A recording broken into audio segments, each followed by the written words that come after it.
जय हिंद। आप सभी का फिर से स्वागत है 4KDB स्टडीज के एक नए एपिसोड में। आज के इस एपिसोड में हम लोग देखने वाले हैं BEVAE 181 के लिए यूनिट 9 चैप्टर नंबर 9 में जो भी ऑब्जेक्टिव टाइप के क्वेश्चन बनने वाले हैं उसको हम लोग कवर करेंगे। ठीक है, यूनिट 9 का नाम है पर्यावरण प्रदूषक और संकट। अब तक हम लोग यूनिट 1 से 8 तक कवर कर चुके हैं और इसके साथ साथ अब तक के जितने भी सेशन में एग्जाम हुए तो उसको हम लोग प्रीवियस के क्वेश्चन के साथ हम लोग सोल्यूशन भी देखें और इसके साथ साथ हम लोग कई मॉडल सेट को भी प्रैक्टिस किए हैं। तो लगभग अब तक जो है 33 सेशन अपलोड हो चुकी है इस सब्जेक्ट में, तो आप सभी के लिए वो काफ़ी ज़्यादा यूजफुल रहेगी। तो इसका एक प्लेलिस्ट भी बना दिया गया है BEVAE 181 के नेम से। प्लेलिस्ट का लिंक आपको डिस्क्रिप्शन बॉक्स में और कमेंट बॉक्स में पिन किया हुआ सबसे ऊपर में मिल जाएगा। लिंक पर क्लिक करने के बाद आप आसानी तरीके से सारे के सारे क्लासेस कर सकते हैं। तो चलिए हम लोग यूनिट 9 में देखते हैं, यूनिट 9 में फोकस करते हैं। ठीक है, तो यूनिट 9 का पहला क्वेश्चन में कहा जाता है प्रदूषक की श्रेणी। देखिए आप ध्यान रखना, उलझन ना होना। आगे हम लोग जो है ना प्रदूषक के जो प्रस्ताव को भी देखेंगे। प्रदूषक के जो है हम लोग अभी श्रेणी देख रहे हैं और अगला हम आगे भी हम लोग देखेंगे प्रदूषक के प्रारूप। तो ध्यान रखना आपको क्या क्या है श्रेणी। हम लोग अभी देख रहे हैं प्रदूषक के श्रेणी अगर पूछा जाता है तो वो 2 श्रेणियों में विभाजित किया गया है। कौन कौन? और जैव निम्नीकरण प्रदूषक और जैव निम्नीकरण प्रदूषक। ध्यान रखना, फिर से बोल रहा हूँ मैं कि प्रदूषक की श्रेणी को 2 श्रेणियों में विभाजित किया गया है। कौन कौन?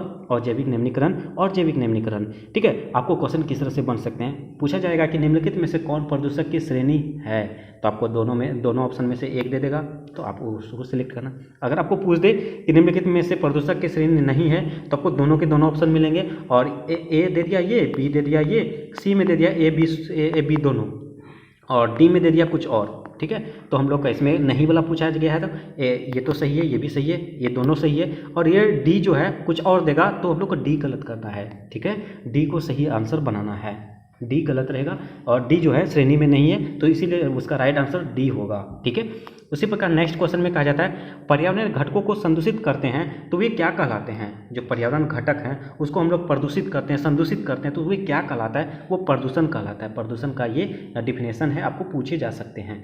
और उसी प्रकार कहा जाता है प्लास्टिक कैसा प्रदूषण है। प्लास्टिक जो है एक प्रकार का प्रदूषण है वो, लेकिन प्रदूषण होने के साथ साथ कैसा प्रदूषण है इसको भी जानना जरूरी है। ये कई बार पूछा गया है एग्जाम में। ठीक है, कहा जाता है अवघटित ना होने वाला ये प्रदूषक है, अवघटित ना होने वाला ये प्रदूषक है। कौन? प्लास्टिक। ठीक है, उसी प्रकार हम लोग अगला देखें।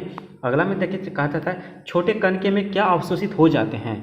छोटे कणके में जो है ना सल्फर डाइऑक्साइड अवशोषित हो जाते हैं। छोटे कण में जो है ये सल्फर डाइऑक्साइड जो ना अवशोषित हो जाते हैं। ठीक है, फिर नेक्स्ट क्वेश्चन हम लोग देखते हैं। अब देखिए मैंने अभी जस्ट क्या बताया था, आपको ध्यान रखना है। अब हम लोग देखेंगे और इससे पहले मैं फिर से रिपीट करता हूँ।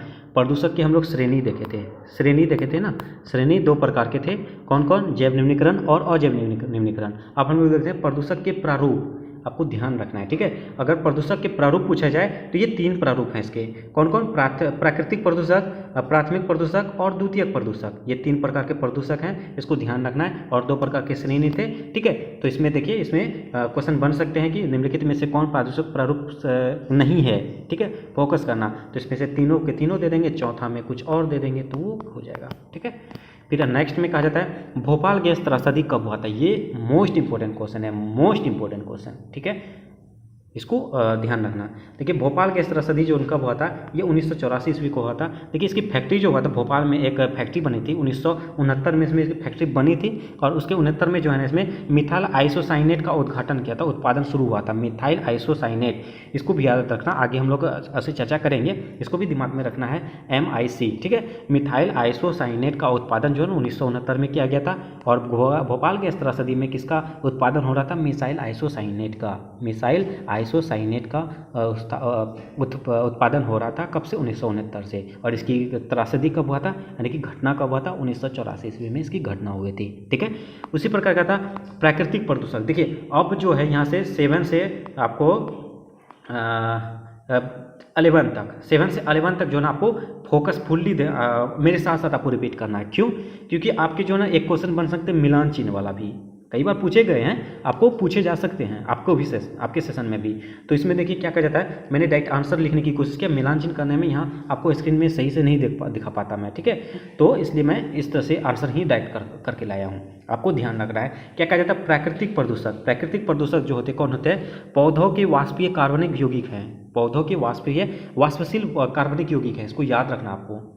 उसी प्रकार का प्रकाश रासायनिक अपचायक, ये नाइट्रोजन एवं हाइड्रोकार्बन के ऑक्साइड हैं। नाइट्रोजन एवं हाइड्रोकार्बन के ऑक्साइड हैं। इसका PDF आपको टेलीग्राम में मिल जाएगा, चिंता ना करें। ठीक है, और अम्ल वर्षण में क्या कहते हैं, मानव जनित क्रियाकलापों का अम्ल वर्षण जो है मानव जनित क्रियाकलापों के द्वारा होती है। और वायुमंडलीय उत्क्रमण, ठंडी हवा के ऊपर उष्णतर वायु एक अस्थायी परत है, ठंडी हवा के ऊपर उष्णतर वायु की एक अस्थायी परत। और भोपाल गैस त्रासदी, इसमें क्या होता है, मिसाइल आइसोसाइनेट, अभी हम लोग चर्चा कर चुके थे।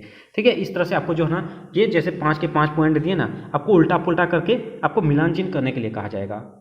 पूछा गया है आपके सिलेबस में, देख लीजिएगा, आपके यूनिट 9 में आपको मिल जाएगा ये, तो इसको आप इग्नोर मत करना। ठीक है, थोड़ा सा इसको रट लेना। ठीक है, तो ये पूछे जाएंगे आपको। फिर नेक्स्ट में कहा जाता है क्वेश्चन नंबर 12 में, देखिए कहा जाता है जल प्रदूषक के प्रारूप। अभी तक हम लोग क्या देखे थे, प्रदूषक के श्रेणी, प्रदूषक के प्रारूप। अब हम लोग देख रहे हैं जल प्रदूषक के प्रारूप। जल प्रदूषक के प्रारूप जैवीय कारक, रासायनिक कारक और भौतिक कारक, ये 3 प्रकार के कारक हैं। ठीक है, जैविक कारक, रासायनिक कारक, भौतिक कारक, जैविक कारक, रासायनिक कारक, भौतिक कारक, जैविक कारक, रासायनिक, भौतिक कारक। ठीक है, फिर उसी प्रकार हम लोग अगला देख रहे हैं।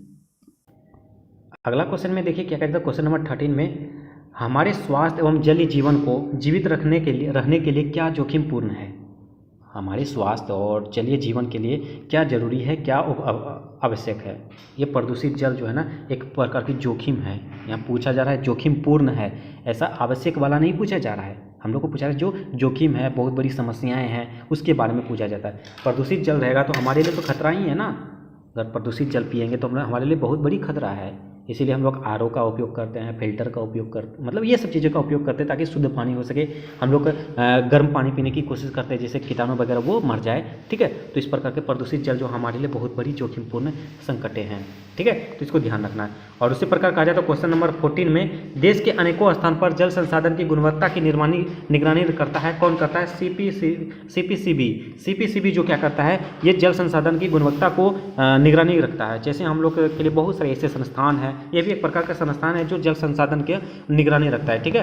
ठीक है, जल संसाधन का गुणवत्ता का ये निगरानी करता है। कौन, सीपीसीबी, इसको ध्यान रखना है। ठीक है, उसी प्रकार नेक्स्ट और इस सेशन में हम लोग देख रहे हैं और भी क्वेश्चंस हैं। क्वेश्चन 15 में कहा जाता है, देखिए हम लोग फैक्ट टाइप का लिखे हुए हैं। क्या जाता है, भूभाग के जंगलों के कटने से प्राकृतिक जीव जंतु एवं पेड़ पौधों को नष्ट किया जाता है। भूभाग के जंगलों के काटने से प्राकृतिक जीव जंतु एवं पेड़ पौधे नष्ट किए जाते हैं। ये भूभाग और जंगल को काटने से हम लोग का क्या होता है, जीव जंतु हो गया, पेड़ पौधा, ये सब नष्ट होते हैं, है ना। भूभाग के जंगलों को काटने से हम लोग को क्या क्या होते हैं, प्राकृतिक जीव जंतु जो हैं एवं पेड़ पौधे को नष्ट किया जाता है। ठीक है, इसको ध्यान रखना है। उसी प्रकार अगला कहा जाता है 16 में कहता है, जैव संचयन का अर्थ आहार श्रृंखला में प्रदूषण का प्रवेश। जैव संचयन का अर्थ क्या होता है, आहार श्रृंखला में प्रदूषण का प्रवेश होता है। आहार श्रृंखला में जो है ना प्रदूषण का प्रवेश होता है, उसका आगमन होता है, ये क्या होता है, जैव संचयन का यही अर्थ है। ठीक है, इसको ध्यान रखना है कि जैव संचयन क्या होता है, जैव संचयन का अर्थ क्या होता है, ये आहार श्रृंखला में प्रदूषण का प्रवेश होता है। ठीक है, उसी प्रकार लास्ट आज का सेशन के लास्ट क्वेश्चन में क्या कहा जाता है, ध्वनि प्रदूषण अभिशाप को प्रभावी रूप से नियंत्रण करने के लिए जागरूकता, उत्प्रेरणा एवं कानून बनाने की आवश्यकता है। ध्वनि प्रदूषण के अभिशाप को प्रभावी रूप से नियमित करने के लिए, नियंत्रित करने के लिए हम लोग को जागरूक होना होगा, उत्प्रेरण होना होगा, कानून बनाने होंगे। ये तमाम चीज़ों को हम लोग को ध्यान रखना होगा जिससे ध्वनि प्रदूषण जो है ना हमारे लिए खतरा ना उत्पन्न करे, ध्वनि प्रदूषण ना फैले। ठीक है, तो इस तरह से हम लोग आज के सेशन में भी 17 यानी कि 17 क्वेश्चन को आज के सेशन में भी देखें और हर सेशन में लगभग 20 क्वेश्चन के आसपास देखते हैं हम लोग, है ना। तो अब तक यूनिट 9 तक हम लोग कवर कर चुके हैं। बहुत ही जल्द बोल रहा हूँ मैं, बहुत ही जल्द 10 यूनिट, उसके बाद बाकी के यूनिट भी आ जाएगी। तो आप सभी हमारे साथ जुड़े रहिए। और एक निवेदन है, जो भी चैनल में पहली बार आए हैं और चैनल को सब्सक्राइब नहीं किए हैं तो प्लीज़ चैनल को सब्सक्राइब जरूर कर लीजिए और बेल आइकन को जरूर हिट कीजिए। सेशन अच्छा लगे तो लाइक जरूर कीजिए, कमेंट के माध्यम से जो भी डाउट हो डाउट पूछिए और अपने दोस्तों को भी ज़्यादा से ज़्यादा शेयर कीजिए। चलिए मिलते हैं नेक्स्ट सेशन में, तब तक के लिए थैंक यू, जय हिंद।